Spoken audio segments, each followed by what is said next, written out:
Meu nome é Ana Carolina. A minha apresentação será sobre um artigo de aplicação de um projeto experimental fatorial completo e metodologia de superfície de resposta para o beneficiamento de cromita por concentrador de Nelson.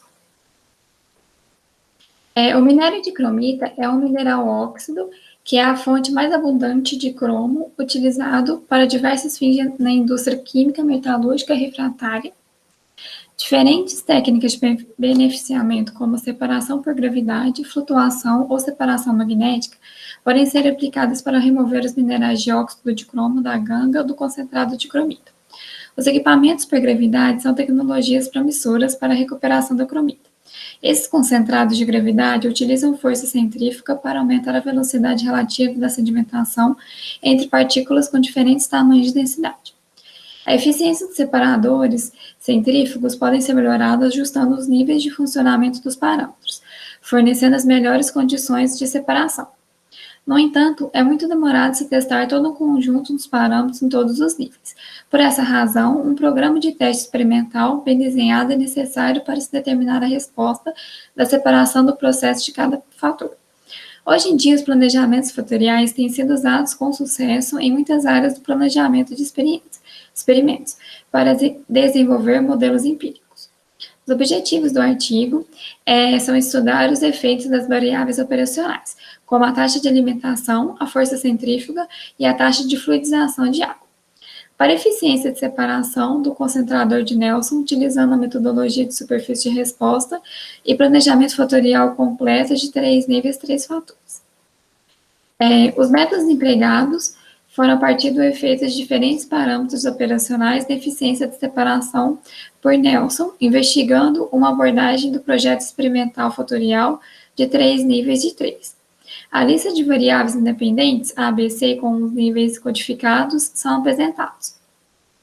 A taxa de fluxo de água de fluidização é A, vai de 4 a 8 e 12, a força centrífuga como B, 60, 90 e 120, e a taxa de alimentação C, 12, 24 e 36. Uma equação polinomial de segunda ordem foi escolhida para ajustar os resultados experimentais. A forma geral do modelo é dada a seguir, onde y é a resposta prevista, B0 é a constante do modelo, B1, B2, B3 são os coeficientes lineares, B12, B13, B23 são coeficientes de produto vetorial, e B11, B22 e B3 são coeficientes quadráticos. Um total de 32 testes, incluindo 5 experimentos de pontos centrais, foram realizados durante o estudo experimental. Os dados reais coletados a partir dos testes foram usados para construir os modelos empíricos que representam o grau de concentrado e a recuperação à medida que o processo responde às variáveis. Os resultados obtidos a partir dos testes são apresentados na tabela a seguir, onde temos uma matriz de alinhamento de planejamento fatorial completo de 3 níveis com 3 fatores. Aqui temos os valores reais coletados e aqui os valores empíricos para o grau de recuperado e a recuperação. Na tabela anterior, mostra as respostas previstas do processo a várias variáveis consideradas. A equação do modelo para o grau Y1 e a recuperação dos concentrados de cromita é dada nas equações a seguir. Os modelos se ajustam bem aos dados e a diferença entre os valores observados e os valores previstos são relativamente pequenas e imparciais. Assim, os valores previstos são consistentes com os resultados experimentais. Os coeficientes de determinação R quadrada obtidos na recuperação são de 0,985 e 0,983 para o grau e para a recuperação. Pode ser visto que a seguir graficamente os resíduos para os valores previstos do grau e recuperação do óxido de cromo. Como pode ser notado, os valores residuais são uniformemente distribuídos, tanto para o grau quanto para a recuperação. Com a análise de variância nova, temos os modelos não são significativos, pois o valor de F é alto e o valor de probabilidade de F é bem menor que 0,05. Você fazendo uma análise de superfície, o efeito da força centrífuga e a taxa da fluidização de água no grau de óxido de cromo de concentrado com a taxa de alimentação constante é mostrada a seguir. Como pode ser visto, o grau superior de concentrado é obtido em maior taxa de fluidização de água e menor força de G. Isso pode ser explicado pelo fato da densidade no corte de separação ser reduzida com o aumento da força, que por sua vez permite que o menor teor de partículas entre no produto concentrado, diminuindo o grau de óxido de cromo. O gráfico a seguir ilustra o efeito das taxas de alimentação e da taxa de fluxo de fluidização do grau de óxido de cromo do concentrado no nível onde que a força central G é considerada constante. É visto que não há nenhum efeito significativo na taxa de alimentação no grau concentrado, há uma taxa de fluxo de água constante na faixa do parâmetro de níveis testados. No entanto, ao se aumentar a taxa de fluxo de água de fluidização, se leva à obtenção de um maior grau de concentração, devido ao aumento de número de partículas leves transportadas ao exterior do cone por separação.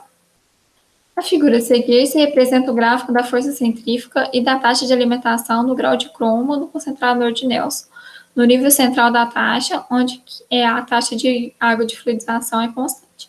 Observa-se que ao se alterar a taxa de alimentação, não se tem efeito significativo sobre o grau de concentrado na faixa do parâmetro nos níveis testados.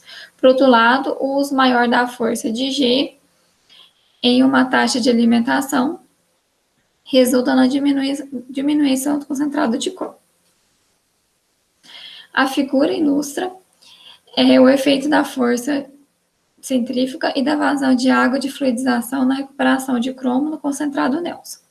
A taxa de alimentação foi mantida constante no nível central durante esse teste, em baixo nível de taxa de fluidização de água conforme a força aumenta. A recuperação de cromo diminui significativamente devido à fluidização ineficiente da camada de separação dentro da tigela. O maior valor de recuperação foi obtido aumentando o nível de água de fluidização ao máximo para se fornecer condições adequadas de fluidização. A seguinte figura mostra o efeito da taxa de fluidização de água e da taxa de alimentação na recuperação do óxido de cromo no nível de central de força centrífuga, onde pode ser visto que se aumentando a taxa de água de fluidização, fornece melhores condições de fluidização na camada de separação e ajuda a aumentar a recuperação do cromo concentrado. Deve-se notar que há uma diminuição significativa na recuperação de cromo em alta taxa de alimentação, enquanto a taxa de água é baixa. A figura seguinte demonstra o efeito da taxa de alimentação e da força centrífuga na recuperação do óxido de cromo, onde o nível central da taxa de fluidização de água é constante. À medida que a força centrífuga diminui, o transporte das partículas mais leves e da fração residual, o que aumenta a recuperação do cromo para a fração de concentrado. A gente pode concluir nesse estudo que foi investigado o efeito da taxa de alimentação, a força centrífuga e a taxa de fluidização de água sobre o processo de beneficiamento da cromita. O delineamento fatorial completo e de superfície de resposta foram usados para se desenvolver os modelos matemáticos para o grau de recuperação do concentrado de cromo. As equações do modelo matemático foram derivadas usando os dados experimentais e o software Excel.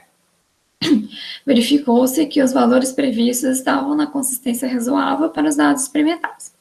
Os resultados de ANOVA indicaram que a taxa de fluxo de água e fluidização foi a variável independente dominante, afetando o grau de recuperação do concentrado. É isso, minha apresentação. Obrigada.